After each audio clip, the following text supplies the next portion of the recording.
Most of you know the history of Meher Baba. Before he began his long silence in 1925,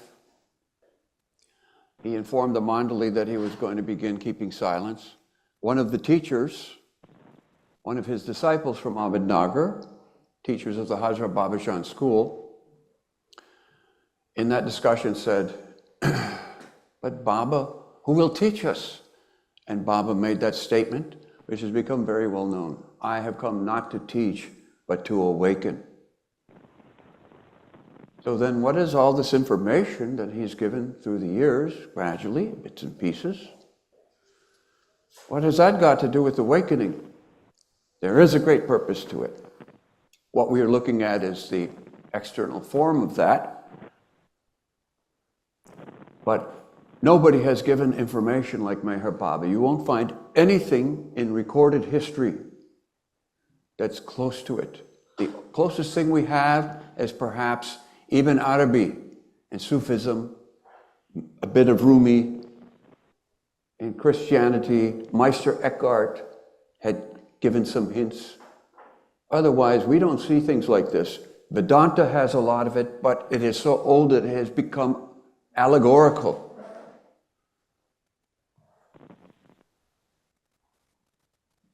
Baba began this in the very early days. God Speaks is like the apex of this large font of information that he had given through the years. But in the beginning, you know, he was doing poetry as Homa. And there was one of his early disciples, Sorabji Desai, who was also a poet, who didn't know who this Homa was, but he was reading his poetry and was so inspired, he took the pen name Soma. He came to find out, Baba told some of his disciples, now you send this to him, different things. And then they informed him that Meher Baba was Oma. So that relationship began there. This is Mansari's uncle we're speaking of, one of Baba's great early disciples, who was a very well-known author in Gujarati. Baba began writing to him, explaining, beginning with the analogy of the ocean and the drops and about creation and all that. So Baba began giving these explanations in the early days. Gradually, as you know, he gave little discourses, different things. All of this really started to pick up after he started keeping silence, the great long silence, in July 1925. Suddenly, Baba was, in 3 days, keeping himself in his jopdi at Meherabode, and they came to find out that he's writing a book. Became known as a secret book of information that humanity has not yet, up to this age, ever received. Simultaneously, now in silence, Baba is communicating by writing himself for a 17-month period. And during that time, while he's communicating by writing, he's writing his secret book. Also, he was giving discourses, usually on Thursday, at the home of a disciple in Arangan. They would go there, people would be invited, and it was the one day a week they would have tea with milk in it. So people would come there and Baba would begin giving these fascinating discourses. Of course, when Baba gave discourses, they had enough sense from those early days that they didn't want to miss this. And it was so rich, it couldn't be absorbed completely in just sitting and listening. So there were scribes. Chanji had become one of the disciples then. Ramju was there. He was taking diaries from the beginning. And these records would be kept. So this long period, what we call the first long stay, 1925-26, Baba was giving these explanations. That came to be known then as the intelligence notebooks. At some point, he directed that these intelligence notebooks be handed over to Vishnu and Kaikushu Avsari for editing, because there were also sections of it that were in Farsi. And they needed somebody who was very proficient in Farsi to really accurately record that in these notebooks. Those intelligent notebooks were recorded essentially as a long-form outline. This information was so dense that it was recorded in long-form outline. At the time, as is in academic protocol, there were no signatures of authors. Everybody knew it was Meher Baba's work, and the disciples were simply the copyists. So there was no record. When these things came out later in our time to be edited, there was a question about that. But based upon handwriting and based upon a note in the combined diaries or another diary of Chanji's diaries, I'm not remembering if it's the end of the combined diaries or Chanji's diaries in the following months, I found that hint that Baba had turned it over to them, and it was obvious that it was Vishnu and one other person who was proficient in Farsi. That, in our time, was re-edited as what we know to be combined diary, infinite intelligence, which you have here.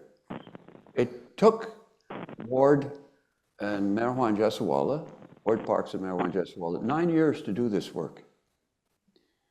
And obviously the copyists knew that the persons who had to do the work would have to know the material. They had absolute faith in Baba that the time is right, the right people will be there to do this work. You know, Ward is a scholar in his field. He was made to do this work. And Merwan Jesawala, also one of Baba's old disciples, who had been given work of editing by Baba during his lifetime. So this was all done in that sense. Why do I mention infinite intelligence? Because this is an interesting group of explanations. In those explanations, now they have edited in a certain form, I should say. Baba started giving these discourses, and he might pick any topic. And he would go on, we know, I can tell you from a certain date, August 20th, 1925, it is written in the combined diaries that that day Baba gave them this discourse for hours. The subject, light and dark, original light and original dark, and lightness and darkness. Other subjects, perfect masters, sadgurus, different things. All of these things were integrated into that work as that body of intelligence notebooks. But the approach was interesting. Baba in those days explained how God comes into creation and how souls are formed. It's from the perspective of God coming into creation. All how that manifests. The different angles that God in oneness plays off of manyness to go through creation and reach the goal. Fascinating piece of work. Those were recorded in those times. Baba handed that stuff over to be saved. It was not to be published.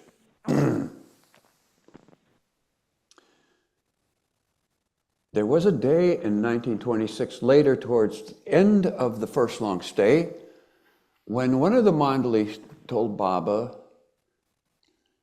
these discourses you've been giving this past year and for so long are just excellent. We should publish them. And without agreeing to that, Baba said, yeah, they're okay. I've been giving you good explanations. As much as you can absorb, they're okay.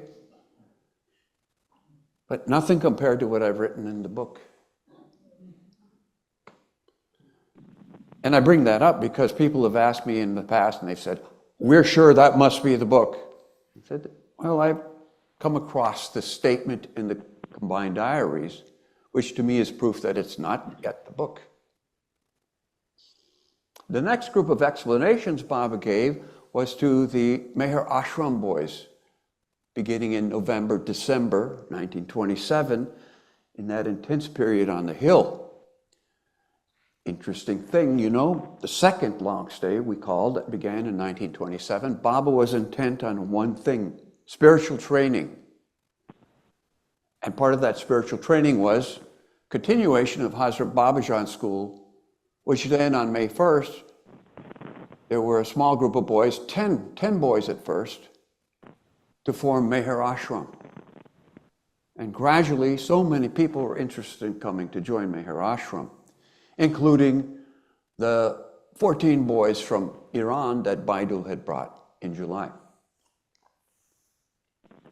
That went on, and these discourses began bit by teachers, but then Baba himself began giving discourses. At first, in what we know as the West Tank Room, where the museum is on the hill now. And then Baba went into seclusion. Okay, you recall, we talked about it yesterday. Baba started fasting for 5.5 months during that period. This is all part of his work to take that select group of boys and advance them very rapidly. This is what he explained. The intensification of that work then, of course, happened because he also went into seclusion in the crypt cabin. The crypt cabin had just been built. All of this is in purpose of Meher Ashram developing into Prem Ashram. So these explanations were given at the time.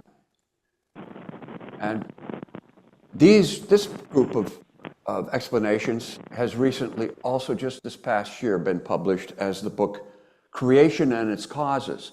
That title specifically came from Ramju's diaries, Sobs and Throbs, which was printed in 1929 first, where he suggested that should be the title.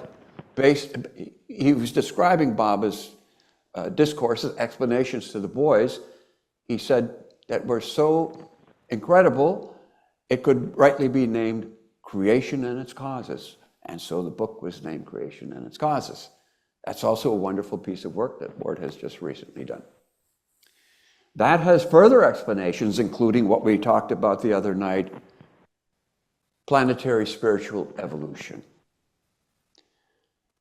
So Baba would make these statements through the years, and sometimes people would try and take quotes from these things because they didn't have time to do whole explanations. Context would sometimes be lost. But now we're getting a larger group of explanations. So if we are patient and take our time to look at these things, we can put the pieces together and then everything begins to make sense again. Those group of explanations went on.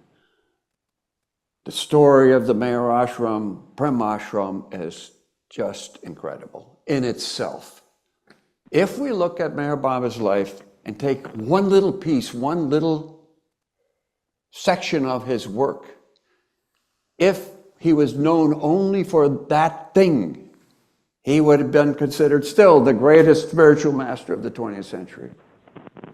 Nobody in the world in general knows about these things yet. It's only a small group of people who have had that reaction, internal reaction to him. We're not concerned with what the world knows. It's nice. I like it. We're not bothered with crowds. It's okay with me. Why? We're focusing on the one, not the many. That's it. Now in 1929, Rustam asked Baba, the world should be saved. Don't you think, wouldn't it be easier if you just reveal your secret book now? Just let's publish it, and then people will read it, and they'll know the answer, and then all of this business will be over. Baba said, what will they know? What will they know? What would they understand if they read words? They haven't developed the ears to hear and understand that yet. My work is to prepare humanity for the reception of this knowledge. This is all the external form. My work is to patiently prepare humanity for this knowledge, and they can only absorb so much at a time. And we observe that in the history of Baba's explanations. Gradually, he's giving people more and more information. The early explanations, Baba used a lexicon that was relevant to the disciples who were present. And we know that's recorded in that way. Gradually, Baba elucidated. First, there was subtle world and physical world, gross world, subtle world. Then he clarified subtle world is actually a world of energy and a world of mind. So it went from gross, subtle, then he included mental as a separate thing. There's also something, I'm getting into details. This is a God Speaks meeting after all. But in those early days, he used the term fine, which is latent sanskars in mental and beyond, the fine mental. But fine is a word that has too many denotations in language. So that word also had to be defined further. So he stopped using that word so much later. Latent in creation, different explanations.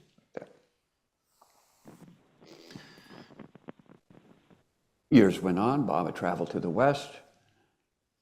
There was also this talk about motion pictures. Baba came here, as you know, that week, first week of June 1932, contacting people in the motion picture business. Baba has said that the medium of motion pictures has tremendous potential to give people messages, true messages, to help them understand spiritual value, spiritual secrets. It had great potential. So in the following years, there were some screenwriters who were also very attracted to Baba, who had become his disciples.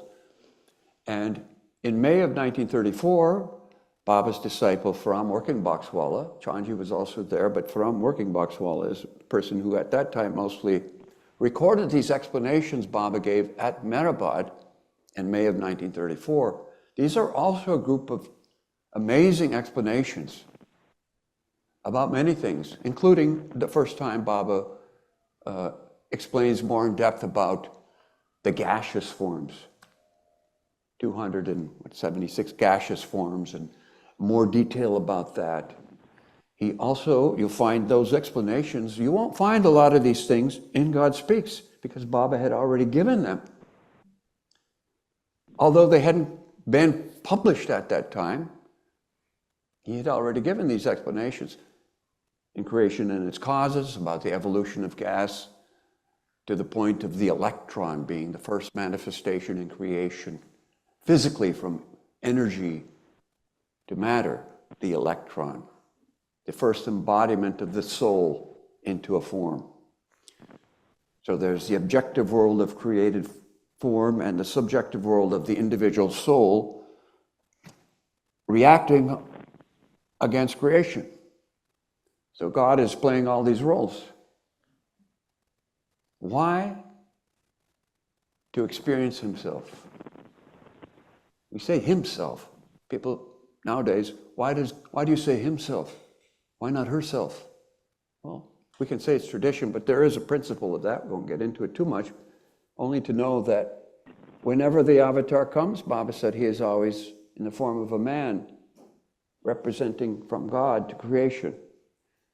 And his most important disciple is always a woman, representing all creation and the original principle of duality. So we say God himself. Okay. Those explanations were given in 1934. Baba traveled again to the West, contacted those screenwriters, and there was some action in the next coming years regarding writing these scripts. They had been done. There were notions by some. People had written different styles, and Baba corrected those things. And then all that work stopped. That's all Baba wanted to do at the time. He didn't want to really bring all this through to full fruition, but it was important for people to get involved in that mentally and do that work. That had gone on. Then, he began his work with the Mus. All of that was more important. World War II was important. Those seclusions for that. In 1943, Baba wanted to have a meeting at Meherabode to present a specific topic, divine theme. Divine theme is really the principle, the fundamental principle of all of Meher Baba's teachings in a nutshell. It has to do with creation, evolution of consciousness, reincarnation, realization. Baba had Rano Gali, who was one of his close Western disciples, who was a fine artist, come to Meherabode. Meherabode was just beginning that year. It wasn't Meherabode yet. It was just the pimple gown place. Baba had Rano come there with also a few of the other women. She was also there because Baba was doing work there. Won't go into all of that history. But Rano spent a few weeks, 2 or 3, focusing specifically on drawing these charts for a divine theme. At that time, these charts were done, explanation was done. Rano did all this, by the way, tediously, by hand. The whole explanation, Baba had dictated the whole explanation on the board. It was all taken down, and she tediously, by hand, copied all this in the margins of the chart. Quite an amazing piece of work. When she had completed that, everything was sent to Bombay. Chanji took it and had it all printed. And there was a beautiful blue velvet jacket that Baba made around these booklets. So when they were brought back and the group of men came, they were all presented personally by Baba. That looked something like this. You have this in your bookstore, Divine Theme. Now this is a paper, light cardboard cover, to match the look of the original blue velvet. But the size is the same, everything is the same, and the presentation with this tie on there and all that, and you open it up and unfold the charts. Ward did this a few years back to give people an idea of where that came from. So that is there. This meeting was held at Meherabode in May of 1943, and 140 some men were invited to attend. The men were very happy just to spend time with Baba, but Baba had specific work, quite unique. He hadn't done this before with his male disciples. He had these 140 plus men come, introduce them to this divine theme, telling them he wanted them to read this, study, concentrate on the subject, and they were to spend several hours in specific places around Meherabode focusing on the divine theme at specific times. And Baba would go into his jhopri at Lower Meherabode while they were doing this, in silence, all around Meherabode. What was he doing? He was using the focus, the concentration of the men to work towards this awakening through this information. We have the example. Of course, and Baba joked about it, but he was very serious about this, but he would tell jokes. He made a comment, "I'm very happy about what you men have been doing during your period of concentration. I was surprised to even see my brother Jal and Dr. Ghani taking that time to focus and try their best to concentrate. This all helps. Bob would spend time with the men joking and all that, but he really wanted them to really concentrate on divine theme. All that history was written. You can read about it. Time went on, years went on, new life happened, all that. And then there is this issue about further explanations. Before the new life, Baba wanted Dr. Ghani to concentrate on this coming book. So in 1948, Ghani was there, but as you know, Ghani was a little bit lazy. So Baba made Duncan get after him, check his work. And the way Baba was when he sent somebody after somebody else, it was kind of to aggravate them also. You tell him, you make sure, and all that. So that was all done. And we see in the notes, in Ghani's stuff, where Duncan has written notes in the margins, and he's very direct. This should not be like that, and this should represent that, and so on and on it went. Why? Duncan had just done the Wayfarers. So he had gone through this whole process of publication. And all the while, you know how the Wayfarers happened. Dr. Duncan, a new disciple, on the topic of must, told Baba one day, this is fantastic. Nowhere ever has anybody ever seen such material. This is amazing. Somebody should write this. Baba says, you're right. You're doing it. But in that book, that most rare book, you will see some, in the introduction material, you will never find anywhere else. Baba's discourse on the difference of the minds, the ordinary mind, the mind of the must, and God consciousness. It's absolutely fabulous. Any psychologist has never seen anything like it, guaranteed. Also then, there are introductions, the different types of pilgrims of the path, the different types of musts. Why are all these things important? Because they're not integrated into God Speaks. That had already been published.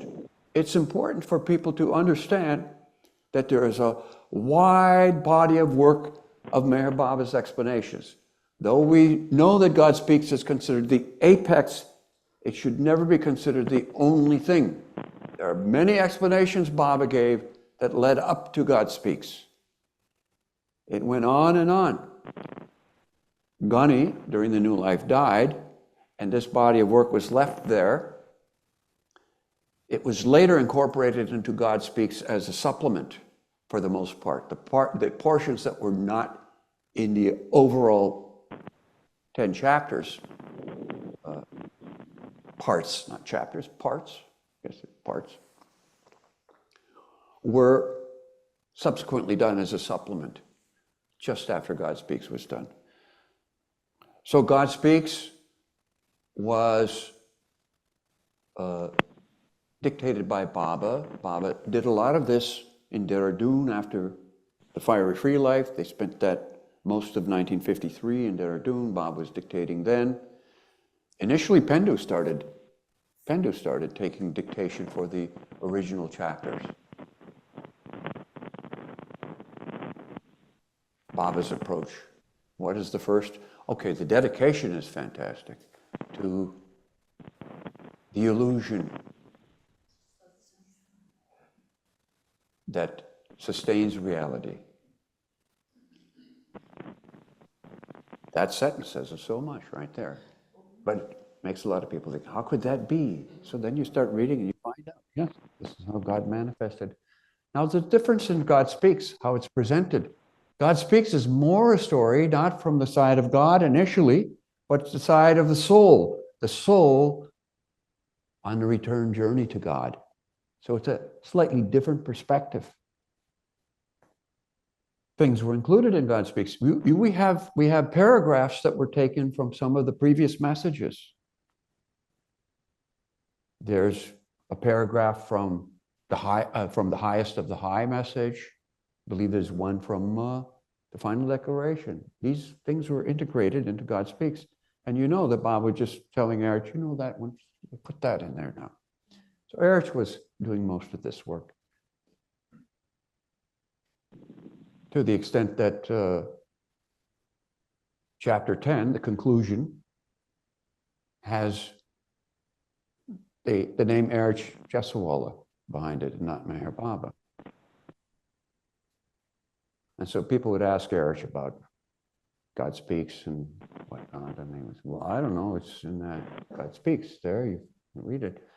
Yeah, Erich, but your name is the author. It is there. It is. He was just doing what Baba told him to do.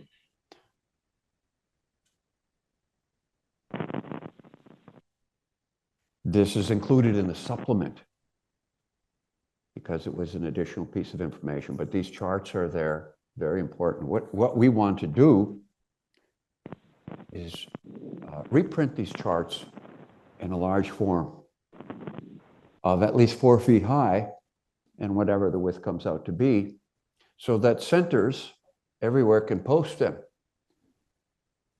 Baba was the chart walla. Charts all the time. A picture is worth 1,000 words. More than that with Baba's charts. There was another chart that came out, which Rano did, that was included in the subsequent editions of God Speaks. That beautiful chart, very colorful, mural type chart, creation, evolution of consciousness, human reincarnation, involution of consciousness, realization. It's a beautiful thing. One chart can tell the whole story. What will be good about this is Baba actually also then dictated an explanation for divine theme, which he included in discourses as a meditation.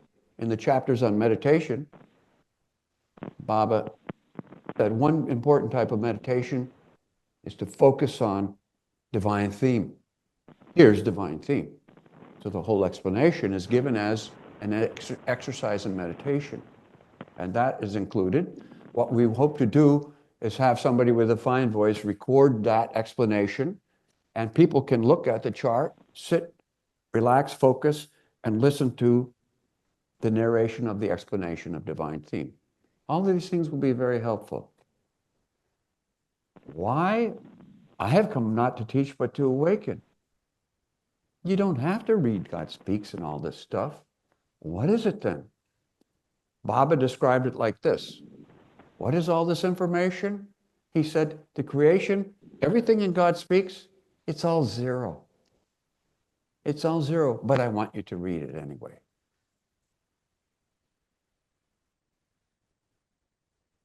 It's why? Because he said it's like this. What is it? Throwing the dog of a mind a bone. If you're here now from Hamirpur, all you need is avatar me. Those are very rare people. Very rare.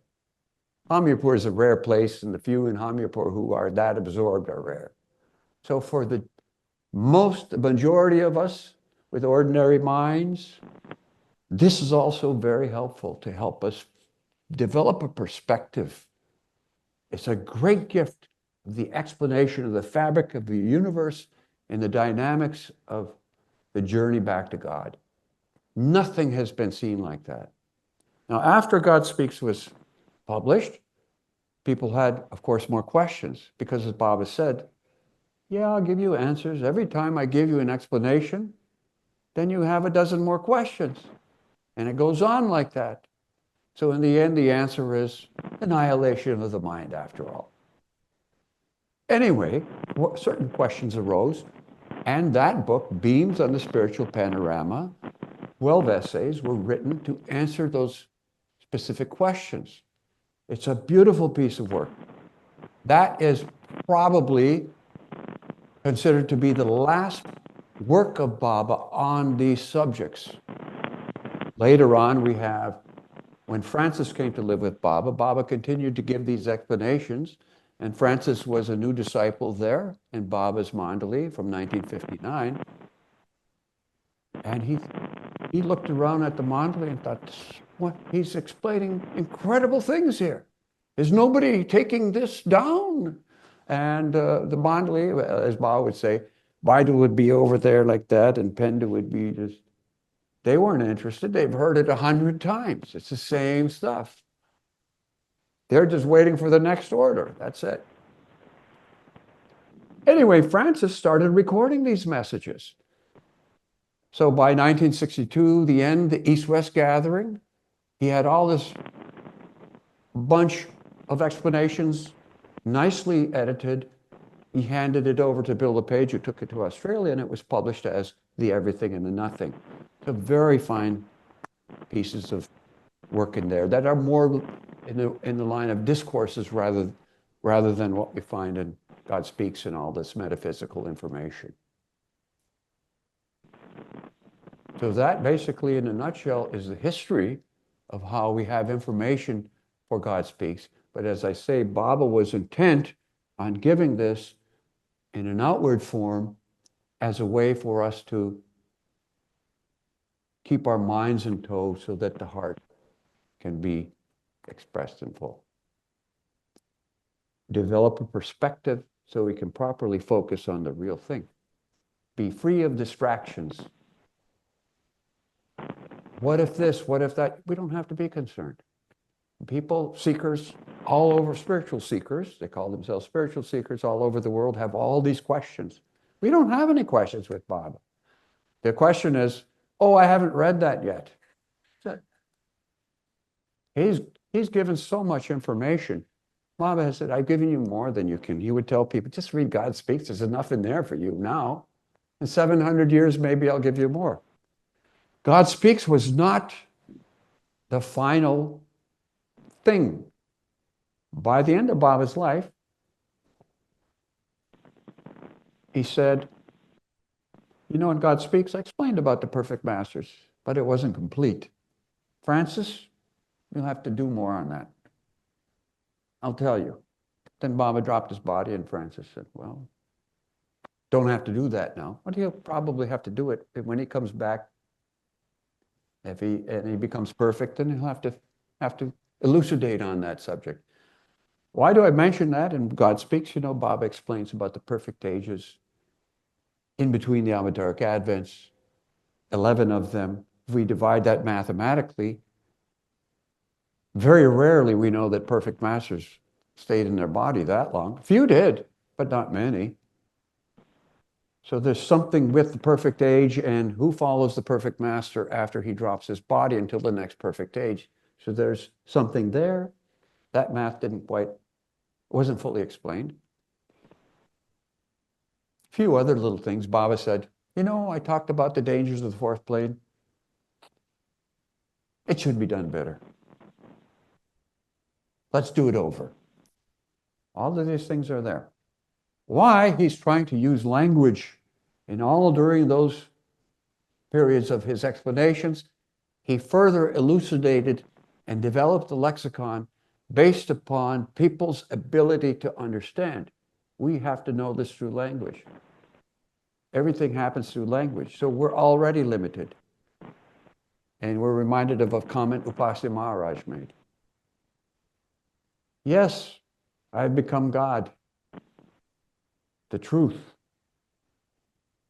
But when I try to explain it to you, I have to use language, and in that very act of using language, it's not there anymore. It's only our capacity, that's all. So Baba has assured us that his real work is to awaken and not to teach. And that's happening simultaneously as we do all of these things. The mystery book, is that lost? Well, we don't say it's lost. It's not found. And yes, there was a whole history of that. We were talking about it the other day. Don Stevens was big on finding the book after Baba dropped his body.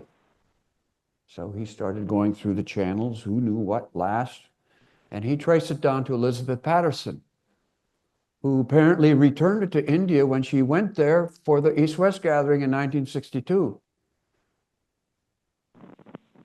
And so she told Don, yes, I carried the book back to India in 1962. Yes, yes, and I gave it to that man. Yes, yes, who is it?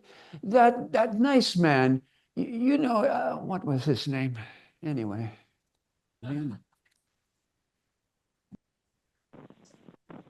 Yes. Use the alphabet board to write Godspeak, or was he writing it? Good question, because I didn't mention that. He dictated the most of it on the board. However, he dropped the board on October 7th, 1954. So the supplement for God Speaks was done through gestures. Now, Erich would tell us, so here we are, now Bob has dropped the board. And we're all just sitting there with him, and we're looking at him, and he's looking at us. What do we do? It went on like that. Bob, if he wanted something, then he developed those gestures for the word. So, A and then B. But there weren't there wasn't a sign for F. Bob never made an F. And you can see this when you see the film, Louis Van Gasteren's film. I forget what it's named. Anyway, Louis Van Gasteren's film, the finest quality film that was ever made of Baba, 1967. Erich is reading Baba's gestures, and you can see the focus, the concentration it required to read Baba's gestures. And at a certain point, he's reading Baba's gestures, Baba's communicating something, and Erich is going F, F, F, to add the letter and get the rest of the word. It was like that, Erich said. Interesting. Why? We don't know. But he had all those. Yes? Someone zooms out to talk about the relationship. Tiffin lectures. Yes. Tiffin lectures also mentioned that.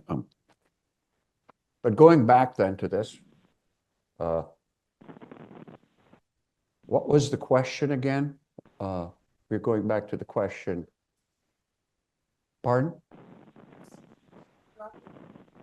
The board. Oh, what I wanted to finish to tell you was this. So Baba was dictating the supplement for God Speaks. And this is also the period during his messages for manifestation. So Baba was really focused on that work, simultaneously in that period dictating the supplement for God Speaks. What device did he use?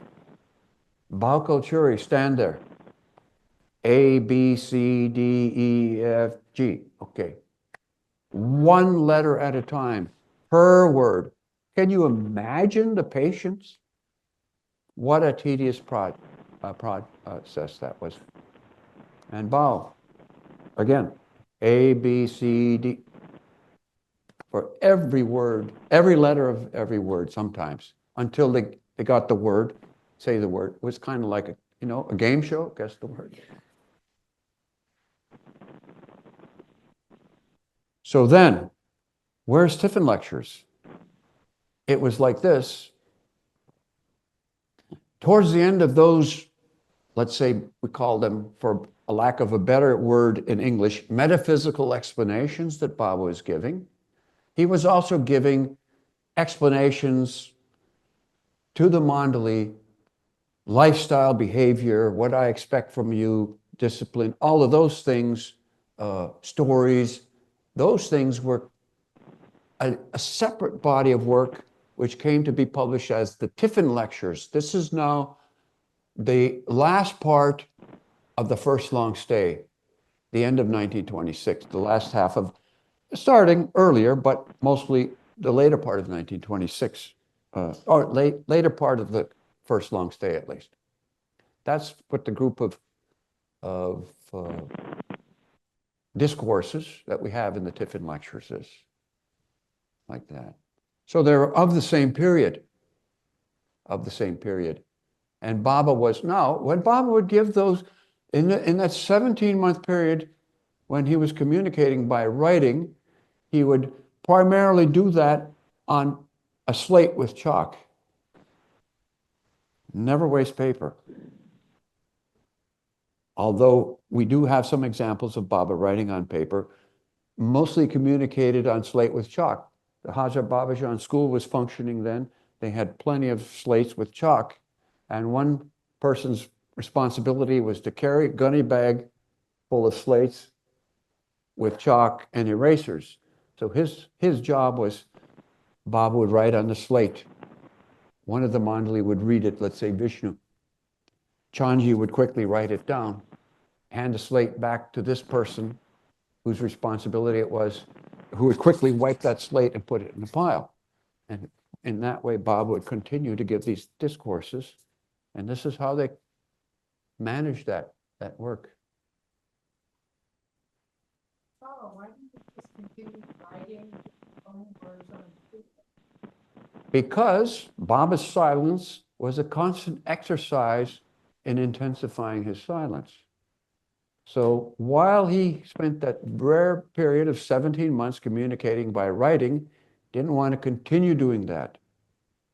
He wanted them, we're getting into another topic here, which is Baba's silence and the effects of that on his disciples, which was demanding a tremendous focus, attentiveness, concentration from them to be able to be his attendants in his communication. Imagine how intense that could be compared to other Advents with his circle. They had to have their focus right there to absorb what he was communicating. Attentiveness. Some of them were very good. Some of them, many of them, like Jal could read the board from upside down from across the room. They were good at it. They had become practiced. So Baba went. What happened is he stopped writing beginning of 1927. And then he started pointing to letters on a newspaper. And Vishnu immediately had the idea, this is a little bit clumsy. So he made an alphabet board with those letters clipped out, pasted them onto a piece of cardboard. An English alphabet with numbers and all that, and a few other things. And then they started making some better boards, painted with the letters, the numbers, all that on them. So Baba started doing that and became this is what he kept. The point came up the other day, talking about the intensification of Baba's silence. He stopped reading by 1948. Now he's not only not writing, he stopped writing when he started using the alphabet board also, except for signing his name or drawing a figure. He stopped reading also himself by 1948. So therefore somebody had to also read his correspondence, the newspaper, anything. Then in 1954, he dropped the alphabet board and started the system of communicating with his own gestures. So all these years, he is giving a promise to break his, soon, I'm going to break my silence. And instead, he's intensifying his silence. Yes. Rose, did you have a question? Bob said that next to God speaks, Stay with God was the most important book. Yes. And I know Ward's been doing something, Mhm. and the King's exactly is Ward doing with Stay with God. You know? Well, what Ward is doing, I think, with Stay with God is there's been a call to reprint that. I don't think he's making much in the way of adjustments there. No. And why did Baba say that? Remember at the time, there weren't that many pieces we remember 50 years ago, we didn't have that much to read. We had discourses. God speaks. Francis wrote Stay with God. What's beautiful about it is Francis's writing style. We were talking about that the other night. It is poetic prose. Francis is regarded as a poet. He wasn't really a poet per se, but his prose was absolutely poetic. His ability to express the subject was sublime. Baba loved that. That's what Baba loved. He got better as he got older, but really speaking, he didn't have to be a poet, had the structure of poetry to express himself. He was so good at it naturally because he was really an old connected soul with Baba. So Baba Stay with God was published after God Speaks, and in those days there were only those really. He had discourses, which then was still in the 5 volumes, and you had God Speaks, and you had Stay with God. This is up until 1962, 63 really. We didn't have much more. We had little things, life at its best and all that. So bring it into context. That's why Baba said at the time, after God Speaks, it's his favorite. Listen, Humanity is good. Listen, Humanity, of course, is Don Stevens' record of his trip in 1955. What's good about Listen, Humanity is also that there were specific discourses given in there, which you also won't find in other places. Some information, very fascinating things too. These are largely, though, redos of messages Baba gave in the 40s or earlier in the 50s. They were given to Don Stevens for editing. These are messages that were given to the men during the 55 Sahavas program. You remember in the month of November, for each week, a different language group was coming to stay at Meherabode and be in the Sahavas of Baba. So Baba didn't just sit there, as I say, them looking at him, he's looking at them. So to pass time, he would also have a message read, different things. And many of the things in Listen Humanity were messages that were given to the groups in a less edited form and translated into their languages. So that the body of those discourses was given to Don to include the second part of Listen Humanity. Listen Humanity has some very nice discourses, yeah. There's another one, yeah. Mm-hmm. Listen to Don Stevens mention that Baba planted equivalent spiritual bombs in many of Baba's words, writings, and books. Yes. Do you know whether Baba would have mentioned this or another time? Baba mentioned that the atom bombs were in his words, and Don had a personal experience of those atom bombs, specifically in God Speaks. This should not be interpreted as those other pieces of work are meaningless. That is misleading. All of Baba's words and explanations have great impact. And he said as much. You can find his explanation about that in discourses. His words were not nothing.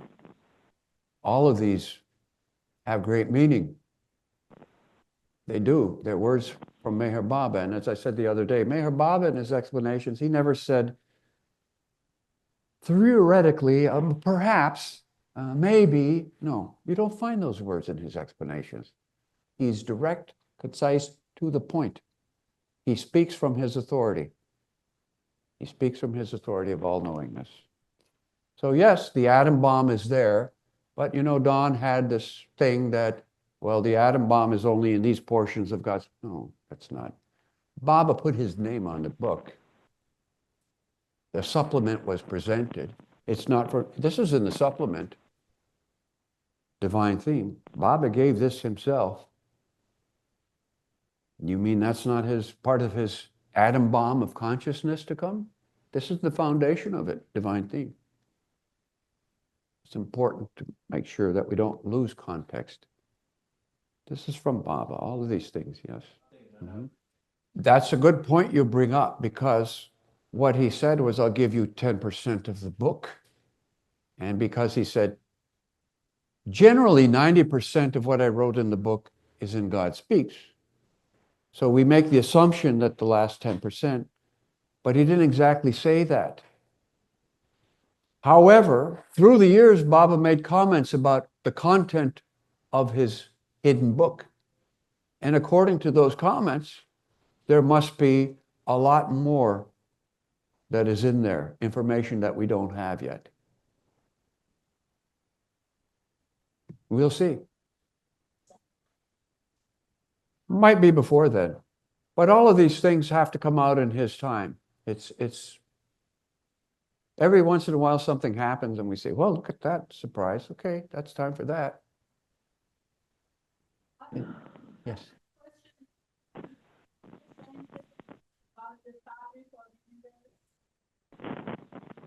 Yes. Right. And then there's God Speaks.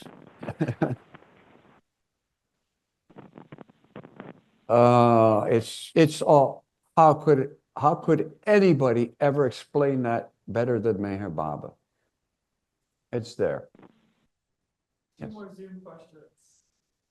One is, where was the first explanation or original documentation of the 276 gaps? The first well, okay, Baba mentioned that. Do you want to repeat that? Yes. You wanted to know, where is the first documented recording of Baba mentioning the 276 gaseous forms? We have to go back to Baba's explanations to the ashram boys to get the first hint of that. However, the record of explanations Baba gave at Meherabode in May of 1934, you find that specific number and further explanations. Baba also elucidated further on those points in coming years, making it clear that, he put it this way, the ordinary human mind can only understand the most gross 7 forms of those 276 gaseous forms. So mostly these are subtle things. We're talking about from the point of creation to the electron. And the final form, in Baba's explanations, is the first atom, hydrogen. That's the most gross of those 276 forms. So imagine what that means. Baba used the word gaseous in the English language. Why? We don't have a better word. Just don't have it. So we've stuck with that term. Baba used it. He could, yes, he said he could have used ethereal and different things, but that it had a different connotation due to spiritualism. So Baba stuck with the technical term gaseous. That's why we have that. Yes, so there is an example that we were speaking of. There's a discrepancy about this time thing, but that perfect age you're talking about in a period when the avatar comes in 700 years, 63, 65 years, say. The term of a perfect master in a perfect age. So there are, as Bob explained, 11 perfect ages between avataric advents. 5 perfect masters in each of those ages. After 55 comes 56. There's that number again. 56, the avatar. Now, what I mentioned was puzzling is that term, 65 years. First of all, that's a long time. Yes, some perfect masters have lived that long, but even in the example of Baba's own, there was only Babajan, Sai Baba were a long time. Nordeen Maharaj was almost that long. Upasi Maharaj wasn't that long. Tajuddin Baba was long, not quite that long, it seems. That's okay, it's the 11th perfect age.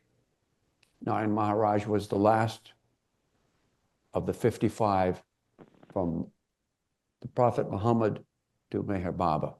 Then officially began the first perfect age of the next advent. So during the avatar's physical lifetime, there's an overlap when those ages begin.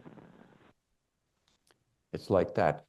But then the discrepancy is, how about the period when the avatar comes in 1400 years? And that term is 130 years. What do we say about that? That's the thing that Baba didn't explain, that he told Francis, we need further explanation on this. How does this work? Because we know there were those. I'll tell you an example. Baba said Ramana Maharshi was a rare type of perfect master. He had duty but no circle. It's a rare thing, it seems. But he may have been one of those who supplemented the perfect age after, let's say, Sai Baba dropped his body. Could have been. We don't know. We don't know these things, but because Baba could only give humanity enough. If he gave too much information, it would have been just too convoluted for the average people to absorb that. Everything he has given in this age, now I'm reminded from time to time about the passage in Scripture of the Bible where the disciples asked Christ, please explain to us about the kingdom of heaven. And his response was, how can I explain that to you when you don't even understand the world here? But this age is different. So Baba had said, now Sufism is a branch of knowledge, study, discipleship in esoteric mysticism. Baba said Sufism began with Muhammad and ends with, Sufism began with Zoroaster and ends with Muhammad. So what about this age then? That means mystical knowledge is not esoteric anymore. It is available for everyone. Anyone who has the inclination, he has given it readily. And because we have all of these forms of expression, it's readily available. All that has to happen is that individuals have to focus their attention on it. But there are too many distractions for the average person to be able to do that. They're just not ready. That's where we are with it. I don't even remember what your question was. Did I do like Bao? Did I just do like Bao and just... Yes, fascinating, isn't it? And people read that and say, this is repetitive and boring. What is he doing? He creates. So the question was, he reads God Speaks, and he sees that Baba seems to be explaining the same point again in the next chapter in a different way slightly, but what happened? Wasn't the editing? Hello? Why are they repeating these Listen, points? I'm listening. This is not a novel. Okay, goodbye. It is more like a meditation on information. It repeats itself. Baba begins by giving us a perspective, a verbal picture. You get an understanding from this angle. Next chapter, now he's talking about something from the perspective of the soul this way. And now look at it again from here. And this repeats. There's the connection. It works like that. Again, a few chapters more, he's repeating that same theme. Why? Because now he's giving us a picture from a different angle, to develop a different perspective to complete that notion of how it is all interconnected. It all works in those ways. That's how we have that repetitive. Now, people who are used to reading, they had a difficult time with God Speaks because of the construction of the presentation. You have to consider the body of information on the subject. That's what it is about. It is, as again, it's about allowing people to absorb that and develop their own personal perspective. Yeah. It's not a novel. No. You could say it is, if you're willing to look at it that way. It's the novel of the soul, the long journey of the soul returning to the source. It's not fiction, though. It's nonfiction. Any other questions? Okay, my pleasure to be. Yes.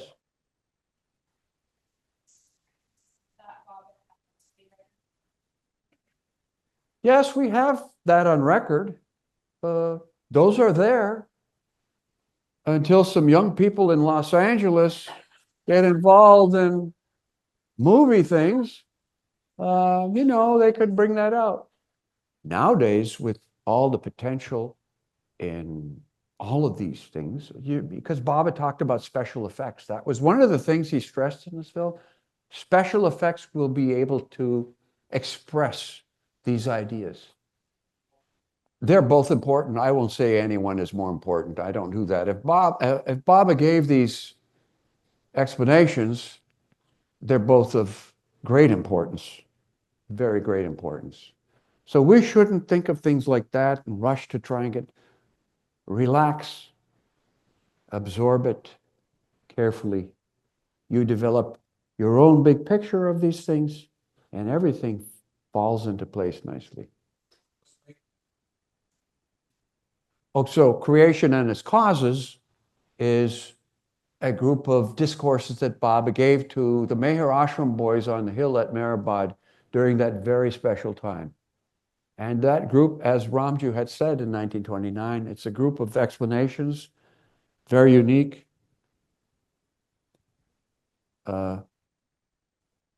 It's a foundation for many of those further explanations also.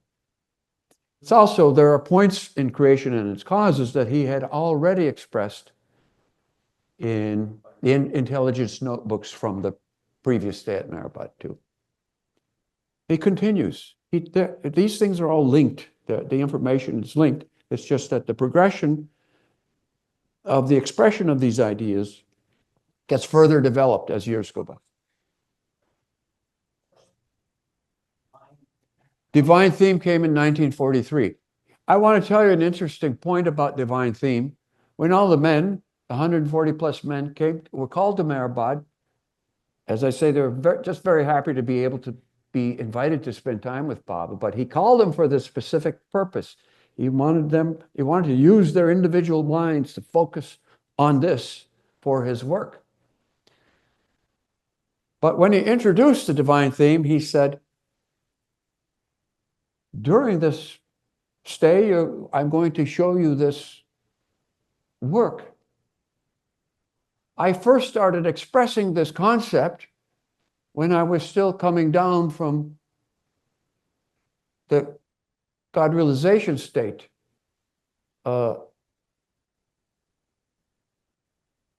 Babajan had kissed him on the forehead. He experienced infinite bliss and stopped sleeping and eating for 9 months. And then gradually he started coming down. He went to visit the perfect masters. Upasi Maharaj threw the rock and hit him on the forehead. He said, when that happened, I read this once. He said, at that moment, 3/4 of world consciousness returned to me. But it was that last quarter that was most difficult that he had to bring. That was difficult. But at that time, he had that much, and he was going through this process of Upasi Maharaj still bringing him down. He said, when I worked as a school teacher in Gujarat, this is, Baba's mother was very intent on him being normal. She didn't understand what was going on. Just wanted him to be normal. He was a bright young guy. He went to Gujarat to be a school teacher. It's like a substitute school teacher in 1916. Now he's 22 years old. So he said, when I was teaching school in Gujarat in 1916, I began expressing this divine theme on the chalkboard. So people also had the concept, Meher Baba must be like a philosopher, thinker, and he gradually developed his thoughts and expressed them carefully. No, he wasn't not a thinking mind. He had infinite consciousness, and this is the proof. He said, when I was teaching school in Gujarat in 1916, I started expressing on the chalkboard this whole panorama of the divine theme. Can you imagine if you're a student? If you're in 7th grade and Mr. Irani? So that was an interesting point to me to hear that, just validates that point about all-knowing nature. Yes. Yes.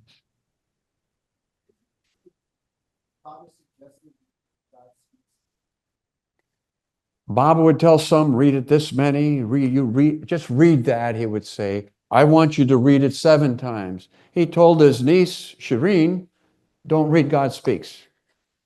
And as she says, well, that's one of the easiest orders Bob ever gave me. Take a deep breath and say, Baba, and start. So here's what Baba has explained about all the things you have just attempted to articulate. He explained very early about the yogas. Yogas means the effort to work towards truth. There are 3 basic yogas. There's also another yoga beyond that, but the 3 basic yogas are karma yoga, which is service, bhakti yoga, which is devotion. That's the love, expression of love. So one practical service. That means service to God, selfless service, but mostly service to God.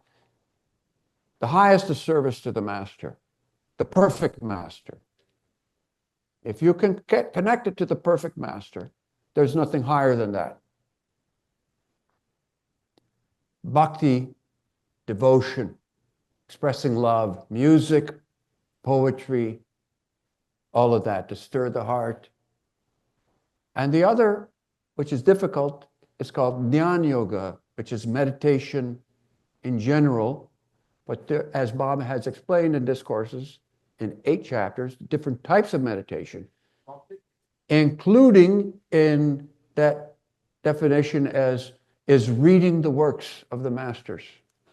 It's a type of meditation, and he explains that it is the best general meditation to read the works of the perfect masters. But he says specifically of the masters of your age, and most specifically, the avatar.